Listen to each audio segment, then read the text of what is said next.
Hello everyone, and welcome to the RCD ShareNet. My name's Dave Thompson. I'm the Community Outreach Coordinator here at the Richmond Center for Disability, and I am a ShareNet team member. And we are here for Active Wednesday. As always with Active Wednesday, make sure if you have any medical issues or whatnot else, that any instruction or suggestions that we make here, that you check with your doctor. Always check with your care team. Hey, I'm thinking of trying this exercise or whatnot, and make sure that everything gets cleared through that. It's always very important, especially if you're changing something drastically or it's been a long time since you exercised. So speaking of exercise, this exercise we're talking about today is getting more and more popular, and I've been very curious about it. And so it combines, I know you see people with walking sticks, sometimes they're the old people in those those movies like Gollum or whatever in Lord of the Rings with their walking pole. And then there's hiking poles where they're climbing mountains.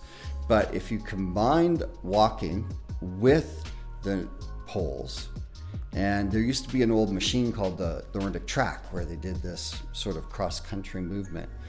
That is called Nordic walking or Nordic pole walking. And we searched out and found a certified coach and instructor here in Richmond. And my colleague, Kathy Shee, and I went down and investigated a little bit more about this. Kathy has been using walking poles for fitness for many years. And we asked Larry Wong some more questions about this activity. They already fell, so basically with the pair of pole they're holding, they feel much safer with the stability, balancing. So with Nordic pole, it can do both trekking and walking, as well as walking with the Nordic pole. So that's why Nordic can do both. Great, okay. So that kind of goes into my next question. There's obviously different types of poles then. Yes, there are, again, the trekking pole is basically with a carbon tip right here. If I take this, and here, it looks like a little. This is a trekking pole. So this one can do trekking, right. Or with walking stick. You can use this, but usually with a larger cushion. Okay. Okay. Now there are two types of pole. Usually it's aluminum and carbon fiber. Nowadays, carbon fiber is quite new. The difference between is carbon fiber is about, if I recall, about 12 to 18 ounce, very light. And aluminum is about 18 to 22 ounce, okay? So the carbon fiber is lighter, okay? And for the long-term user, this is more durable because they will break. They really go for front and back, not for side. So for overused carbon fiber, they are not as strong, but aluminum is much stronger, okay, but they're a little bit heavier. Right. This one is very light. It makes a very fine aluminum. Now, the only difference with the aluminum is they have a little vibration. They may flex a little bit, so therefore you want to have a really nice comfort cushion to absorb that. Okay. That was my next question. Is there a piston? Is there any bounce? Yeah, there's basically, when you push on the ground there's no spring. You feel that vibration. Okay, so it goes right up the pole. Yeah, the vibration basically, and the rubbers will absorb the vibration. It's not going to your joint. Right. If this is heavy and it's not vibrating, so the vibration go to the joint. So when you're doing it over for hours and hours of usage, it will put impact on the joint. So with this, you absorb it right there. And that's where the technique comes the in. technique's coming also. Yeah, you got it. So are there, if there's different poles, there are probably different cost ranges? Yes, they are around anywhere from $60 a pair to $400 something a pair. Wow. Now, the reason being, if you look at this one has a pair of gloves, which a lot of them only have a piece of string or rope, like this one. Oh, that's connected right to it. It connects it, it can be removed. Oh, I see. Right?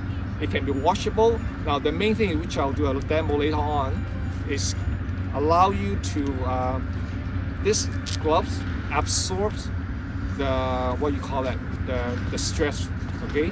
Basically, it takes away the stress from the joint, okay? It absorbs all that. So with the strap, it doesn't do that way. Basically, this one, it takes away. If people have arthritis, they cannot hold it because it's going to flare up.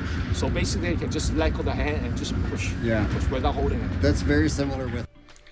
So that was some great information, and I really think that pole walking has a lot of great facets for recovery from injury, disability, balance issues, hip surgeries, knee surgeries.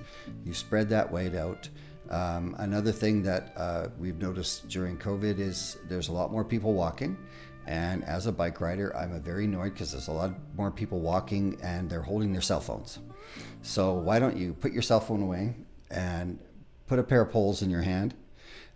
We've also, this is a little extreme, but we've also had a lot more activity with coyotes and raccoons and whatnot else. So at least you have something to defend yourself with if you're walking with poles. So I think they make a lot of sense for a lot of different reasons. And we really want to thank Larry Wong for helping us out with this today.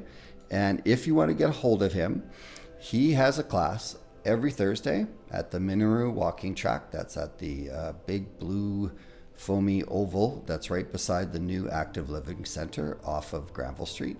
And his class starts at 9:30 a.m. And you can check him out there. His email is goodnature, that's GOODNATURE 622 at yahoo.com. And Larry, like I said before, Larry is a certified instructor and coach, and I believe suffers with arthritis himself because he has a day job. He's a bus driver. So he seemed very knowledgeable in dealing with people's disabilities or barriers or whatnot else, and a really personable and approachable guy. So again, thank you, Larry. And as always, make sure you check with your doctor before you start anything else. And we hope you stay active. Talk to you later.